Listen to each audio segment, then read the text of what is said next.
In the first craft today, I'm going to be using this 5x7 canvas that I picked up from the Dollar Tree, as well as this card that's in their kind of like their homemade card section. And I'm going to be using my cutter to just cut the card in half so that I can get the back off of that. And then I'll just peel that little insert paper that's rose off of that as well. And then I'm going to cut the edges off of the purple envelope and the backing off of that too, because I do want to use that as like a background color behind the picture of the bunny on the canvas. And I'm just opening all of those up, and I am going to cut those on the crease, and that is enough to cover the canvas in full. And I'm just pouring some Mod Podge onto a paper plate. That's just how I like to work with it. And then I'm going to use my sponge brush and just cover the canvas completely with that so that I can attach the purple backing down on that. And you just want to press that down really good around all the edges to make sure that it's secure.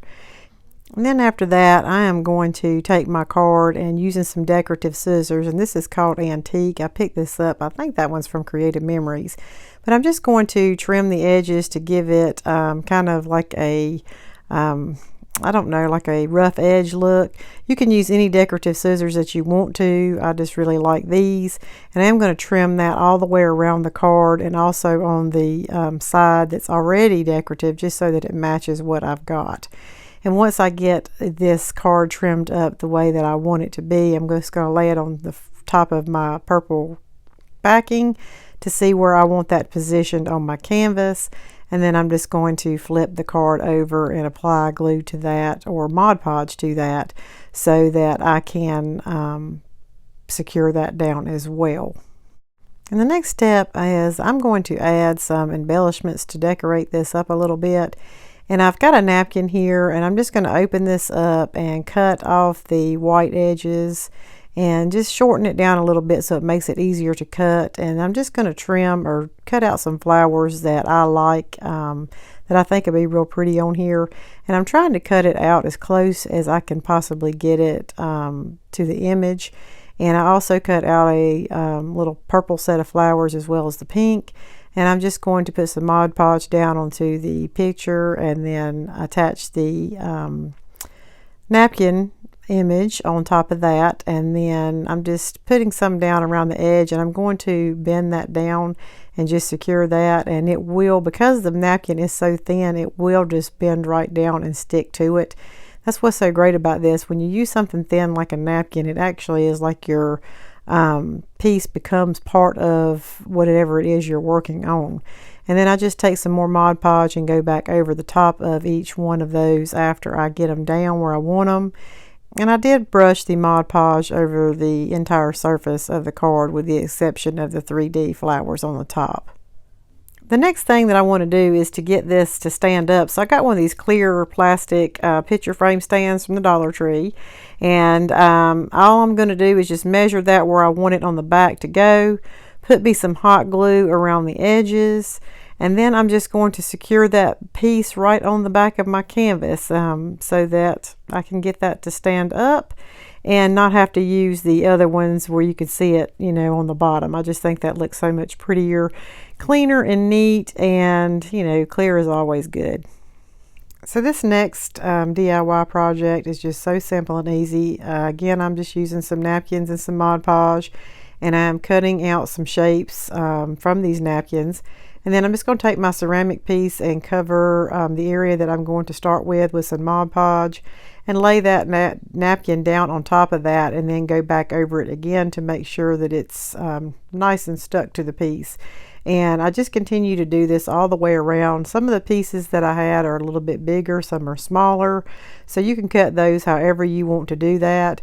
But you're just going to do the same thing all around until you get it completely covered. And you don't really need to worry so much about where it overlaps or maybe it goes into the creases and stuff, because it is napkins. Once it gets wet with the Mod Podge, it will form to your piece. While it is wet, you will see some wrinkles and everything, but once it completely dries and hardens, it will take a lot of that out. So the piece ended up turning out a lot better than I thought it was going to, but you can definitely do this with anything. And it just adds something different to your decor pieces. And so I may end up doing a few more with this as well. And also, if you can't find these napkins at the Dollar Tree, I had mentioned, I think when I hauled these, that the Christmas Tree Shop and other places do sell them. It has really pretty designs and stuff on them. But this is the finished product. This is about 24 hours later after it dried, and I just really like the way that turned out. So next I'm going to be putting together a wreath, and this is probably my favorite out of all of the ones that I have done in this particular video. Not so much my wreaths, but I did pick up a vine wreath from the Dollar Tree, and I also picked up 2 bundles each of the lavender flowers. I got the light purple, the dark purple, and the white. And I'm just taking my wire cutters and I'm cutting each individual flower off of the bundles. And then I did separate those by color. And what I did was I just took what I wanted and kind of laid them around on the side until I could see what pattern I wanted it to be or how I wanted it to flow. And then once I was happy with how that looked, I just continued to add the flowers all around the wreath, and I just twisted the wreath as I went, and continued to put those in there. And on some of the flowers, the little leaves that were sticking out kind of would get in the way in certain areas, and I just took those off and laid them to the side to add later. Some of the pieces I did hot glue down. Other ones fit secure enough that I didn't have to do that. But I did flip my wreath over halfway through and then again at the end to cut off any excess wires from the stems that were hanging out that I could not tuck down into the wreath. And then I went back and hot glued those just to kind of give them a little bit more security. And so basically I just continued this all the way around, and I did do all of them in the same direction. And I did try and make it where they were kind of lifted up a little bit so that it kind of had that spray effect to it. But I went around until I got to where I started, and then I laid down my wreath and I looked to see if I had any spots that I felt like were a little bit sparse. And then I took any of the extra leftover flowers and leaves that I had, and I did add those to that area to make the wreath more full. So I did end up using pretty much everything that I purchased for this. I don't think I had anything left over, but it was enough to cover this wreath, and I think it turned out absolutely gorgeous. Here you see I'm pretty much done with it. I did go back after I filmed this and put them other flowers in there. And so the finished wreath I ended up hanging on a window frame or panel that I made, and I really like the way that turned out. I think the lavender is absolutely gorgeous. The last DIY project that I'm doing is really cute. I actually got this idea off of Pinterest. I saw a couple posts on this and just thought, I've got some stuff that I can use to make this with, and it's just really cute. I'm showing you the items that you need to make this. Most of this stuff you can get at the Dollar Tree. I did end up buying the felt from Walmart and the little pom-poms, but the Dollar Tree does sell those pom-poms as well. But what I did was I took my filler and I put it inside of the microfiber cloth and just kind of bunched it around and made me a ball. And then what I did was I gathered it at the bottom, and I ended up cutting all that excess material off. And then I bunched it up again to secure it. And then I just wrapped a piece of twine around the bottom so that I could tie that off. And what you're not seeing in here is that I did have to take some of that filler out a couple of times because I had it way too big. But what I'm showing is, what the final product looked like once I got that done. But, you just want to be able to make sure it's going to fit into your little pot and sit on the edge. And now I'm just cutting out some little bunny feet with the felt, and I just, freehand that. And also taking the pink and making the little pads for the bottom of the bunny feet. And I did use a hole puncher to do the toes with.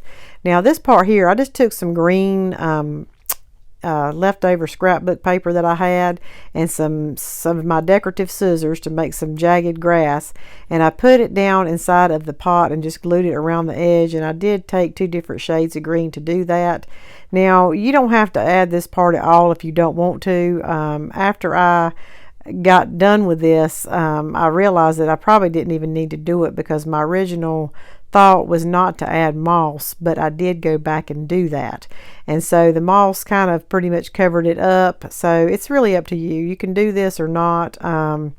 But, you know, I had it and that's what happened. And so anyway, you put your little bunny piece in there, and then you just take you some hot glue on the edge and glue that down so that he won't go nowhere or she won't go nowhere.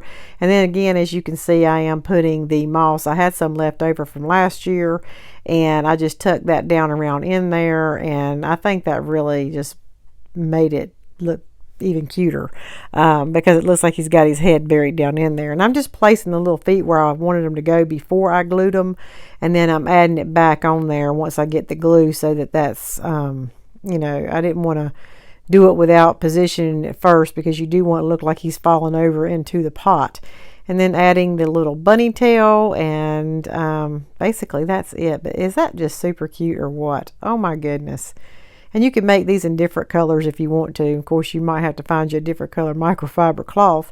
But anyway, I hope you enjoyed watching all of these DIY projects. I enjoy doing them. And now I've got me a little bit more decor that I'm going to be using this year. I hope you are all having a great week, and I will see you in my next video. Bye.